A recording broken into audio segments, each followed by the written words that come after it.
দুঃখের কথা কার কাছে বলবো ভাই? ভাইটা লাগে ভাই, 1200 টাকা জমা দিতে হয় মালিকের।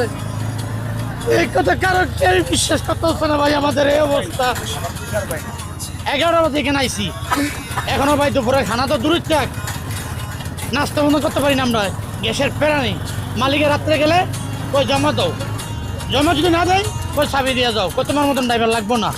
আমরা গ্যাসের লেগে রাস্তায় এলে করি ফেরা, মালিকের কাছে গেলে করি আরেক ফেরা। কিন্তু আপনি দেখেন না ভাই, আমার তো বাল বাচ্চা আছে, আমার তো ফ্যামিলি আছে ঢাকা শহরে। পাম্পে এলে ভাই গ্যাস পায় না, এর ভিতরে পাম্পে গেলে গ্যাসের লেগে গ্যাস দেয় 80 টাকা 90 টাকার। দুইটা গেলে আপনারা আগে পাম্পে 5 ঘন্টা 6 ঘন্টা সিরিয়াল থেকে স্টোন লাগে। আমাদের পশ্চিমে একটা বড় একটা যন্ত্রণা আমাদের ভাই। আমাদের কি ভাই কোনো ইচ্ছা নাই হবে না? কি করবো ভাই?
যাইতেন না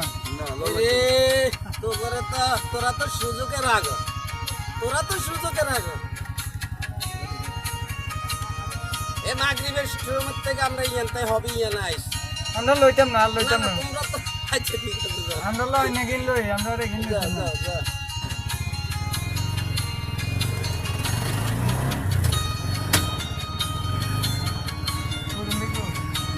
হ্যাঁ যাই গেছি, গাড়ি তুড়ি যাই গেছি। গায়ে কেন করতে না তো, গায়ে কেন উঠে যাইবে।